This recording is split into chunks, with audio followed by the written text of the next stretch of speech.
5 kata kunci yang menjadi visi DPR RI sebagai gambaran capaian yang akan dituju sepanjang tahun 2025-2029, yaitu mewujudkan DPR RI sebagai pilar demokrasi yang substansial, modern, aspiratif, responsif, dan akuntabel menuju Indonesia Emas 2045.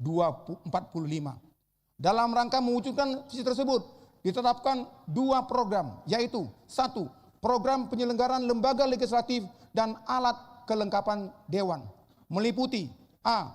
Terselenggaranya penyusunan dan pembahasan rancangan undang-undang dalam rangka menuju kebutuhan hukum nasional, baik usulan inisiatif DPR RI maupun usulan pemerintah, berdasarkan Prolegnas 2025-2009, yakni untuk mendukung prioritas pembangunan dan memenuhi kebutuhan hukum nasional.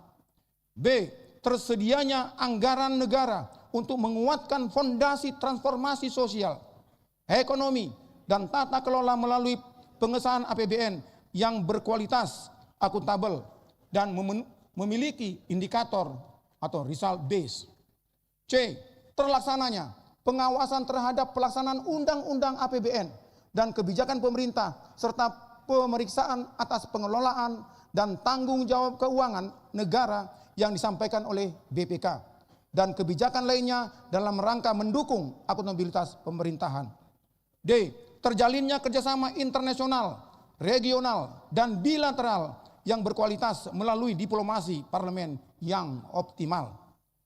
E. Terselenggaranya penguatan aspirasi rakyat dan partisipasi masyarakat yang berkualitas dalam menguatkan pelaksanaan fungsi dan peran DPR RI sebagai pilar demokrasi substansial. F. Terselenggaranya penguatan tata kelola kelembagaan DPR RI yang berintegritas. 2. Program dukungan manajemen dan keahlian, meliputi A. Terwujudnya layanan Sekretariat Jenderal DPR RI yang profesional dan handal untuk memperlancar pelaksanaan fungsi DPR RI yang berkualitas melalui dukungan persidangan dan administrasi. B. Terwujudnya tata kelola Sekretariat Jenderal DPR RI yang akuntabel dan modern dalam memperlancar pelaksanaan fungsi DPR RI. C. Terwujudnya dukungan keahlian yang handal dan profesional oleh perancang undang-undang, analis legislasi, tenaga ahli, AKD, tenaga ahli praksi, tenaga ahli anggota, maupun staf administrasi anggota dalam pelaksanaan fungsi DPR. Pimpinan dan anggota serta hadirin yang berbahagia. Secara keseluruhan, adapun sistematika rancangan strategis DPR RI ini. Ulangi, secara keseluruhan adapun sistematika rencana strategis DPR RI dalam tahun 2025-2029 sebagai berikut. Bagian pertama, Dewan Perwakilan Rakyat Republik Indonesia yang meliputi bab 1 pendahuluan, bab 2 visi, misi, tujuan dan sasaran strategis, bab 3 arah kebijakan dan strategi. A. Perkembangan kelembagaan DPR RI. B. Perkembangan pelaksanaan fungsi dan peran DPR RI. C. Potensi dan tantangan. D. Arah kebijakan dan strategis DPR RI. Bab 4. Kerangka regulasi dan kerangka kelembagaan DPR RI. Bab 5. Target kinerja dan kerangka pendanaan. Bab 6 diakhiri dengan penutup. Bagian kedua, Sekretariat Jenderal DPR RI yang meliputi bab 1 pendahuluan, bab 2 arah kebijakan dan strategi. A. Perkembangan kelembagaan Sekretariat Jenderal DPR RI. B. Potensi dan tantangan. C. Arah kebijakan dan strategi Sekretariat Jenderal DPR RI. Bab 3 kerangka regulasi dan kerangka kelembagaan. A. Kerangka regulasi Sekretariat Jenderal DPR RI. B. Kerangka kelembagaan Sekretariat Jenderal DPR RI. Bab 4 target kinerja dan kerangka pendanaan. Bab 5 diakhiri dengan penutup. Pimpinan dan anggota serta hadirin yang berbahagia. Dengan adanya rencana strategis DPR RI tahun 2025-2029 diharapkan mampu mewujudkan visi DPR ke depan, yakni mewujudkan DPR RI sebagai pilar demokrasi yang substansial, modern, aspiratif, responsif, dan akuntabel menuju Indonesia Emas 2045.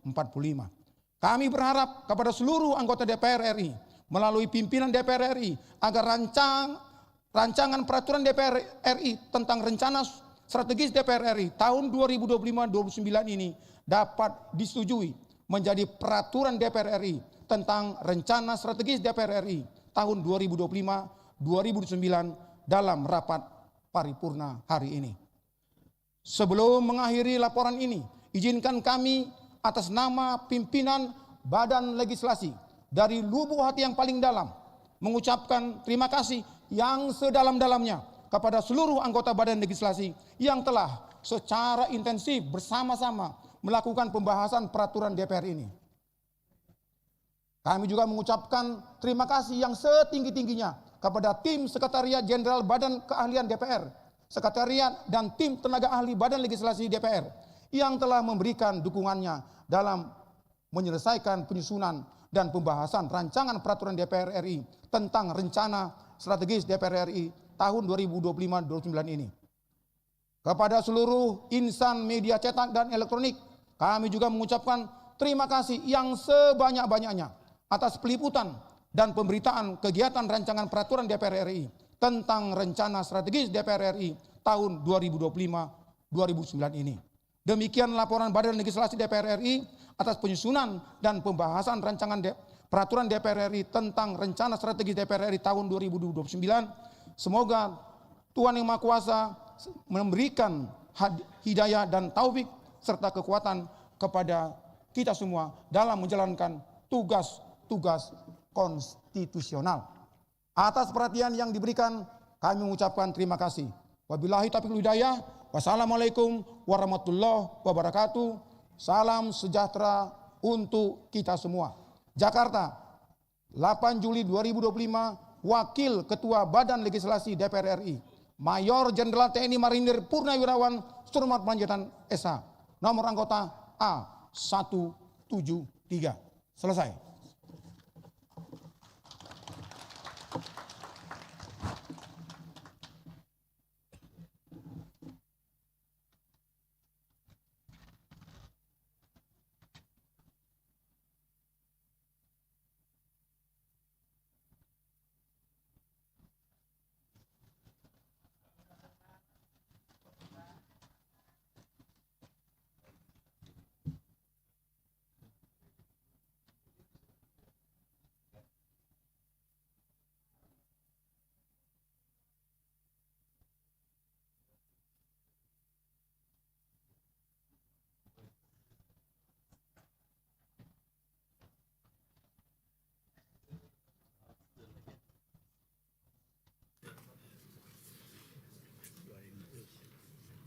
Memang lain kalau jenderal.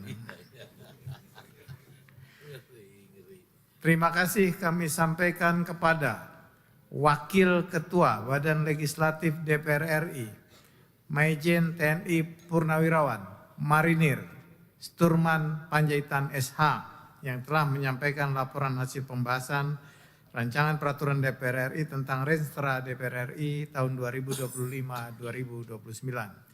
Tibalah saatnya kami minta persetujuan fraksi-fraksi atas laporan Badan Legislasi terhadap hasil pembahasan rancangan peraturan DPR RI tentang Renstra DPR RI tahun 2025-2029. Apakah dapat disetujui untuk disahkan menjadi peraturan DPR RI?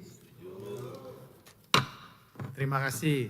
Selanjutnya peraturan DPR RI tersebut akan ditindaklanjuti sesuai dengan mekanisme yang berlaku. Sidang Dewan yang kami hormati, dengan demikian selesailah acara rapat paripurna Dewan hari ini. Selaku pimpinan rapat kami menyampaikan ucapan terima kasih kepada yang terhormat para anggota Dewan dan hadirin sekalian atas ketekunan dan kesabarannya dalam mengikuti rapat paripurna Dewan hari ini. Interupsi pimpinan. Ya.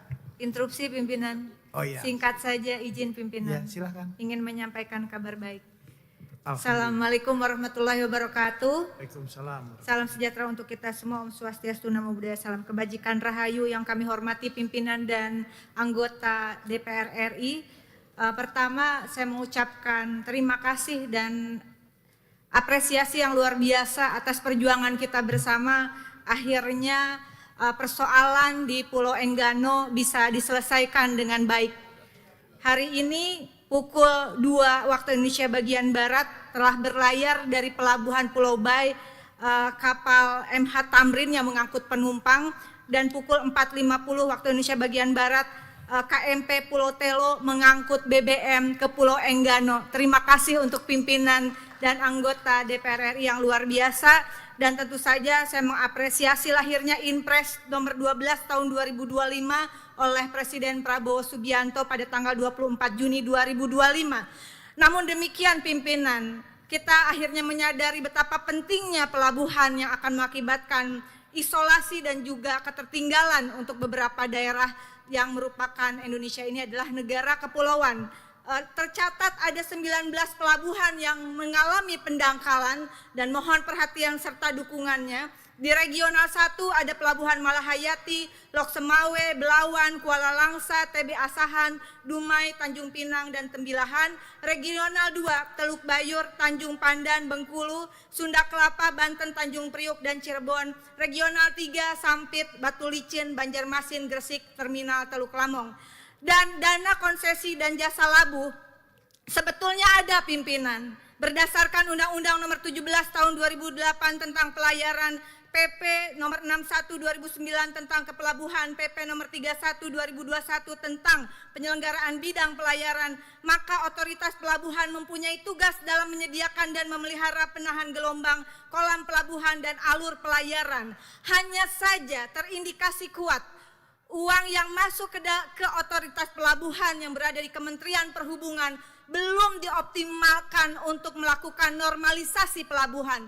Padahal pelabuhan adalah entitas strategis untuk pertahanan keamanan negara, apalagi dalam geopolitik, geoekonomi, dan proxy war, perang dagang yang ada saat ini.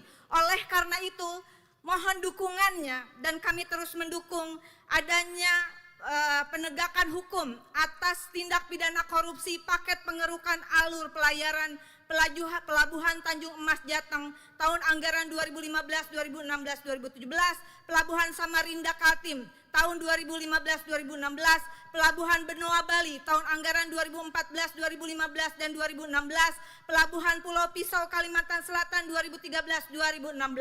Dengan segala hormat, mohon dukungan kepada pimpinan dan anggota DPR RI untuk diadakannya pemeriksaan atau audit dengan tujuan tertentu atas dana konsesi dan jasa labuh di Kementerian Perhubungan, Secu Otoritas Pelabuhan, prioritas tahun 2014, 2019, dan 2019-2024, karena kita butuh anggaran besar untuk normalisasi setidaknya 19 pelabuhan di seluruh tanah air.